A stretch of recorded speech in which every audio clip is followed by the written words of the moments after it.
El gobierno implementará un impuesto de 0,6% para personas jurídicas que se aplicará a patrimonios superiores a $10.000 millones. La tragedia en Córdoba ya llevó al gobierno a considerar medidas excepcionales.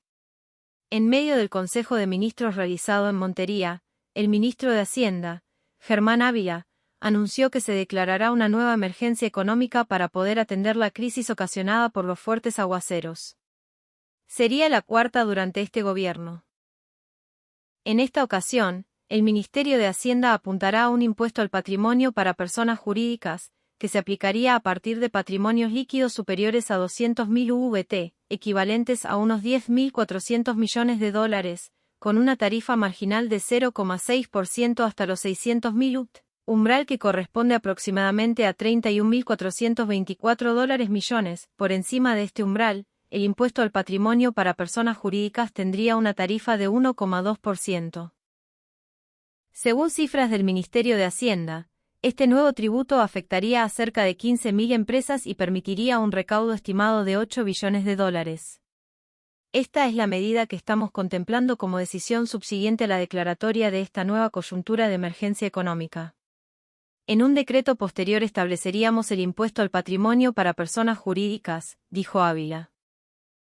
Los miembros del gabinete aseguraron que, dadas las condiciones actuales del departamento, la medida sería excepcional, en el sentido de que resulta sobreviniente frente a la realidad del país y demanda por parte del gobierno la adopción de este tipo de medidas extraordinarias.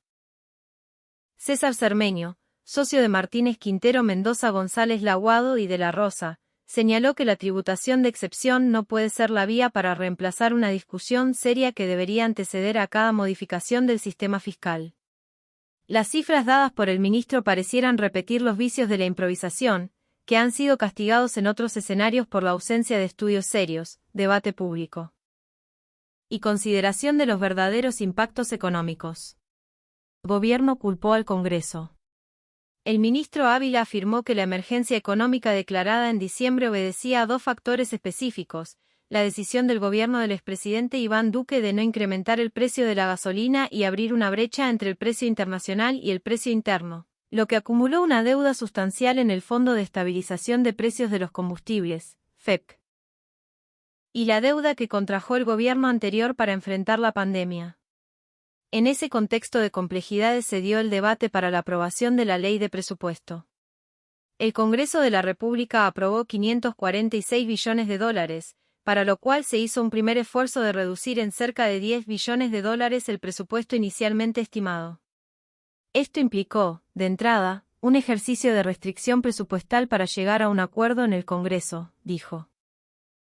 El ministro aseguró que la Ley del Presupuesto General de la Nación fue aprobada asociada directamente a una ley de financiamiento que debía generar ingresos tributarios por cerca de $16 billones, con los cuales se soportaría la financiación de ese presupuesto para este año. Sin embargo, el Congreso, en una medida irracional que no permitió siquiera un debate razonable, decidió hundir la ley de financiamiento. Con ello se generó una mayor presión fiscal sobre la situación del país y se estableció la necesidad de que el gobierno tome decisiones para enfrentar una crisis fiscal que se agrava. El decreto de emergencia económica expedido en diciembre fue tumbado provisionalmente por la Corte Constitucional, mientras se adelantaba el estudio de fondo para verificar si cumplía con los requisitos que exige la normativa. Ante este escenario, el gobierno aseguró que tendría que hacer un recorte presupuestal de $16 billones, días antes de la tragedia que azotó a Córdoba.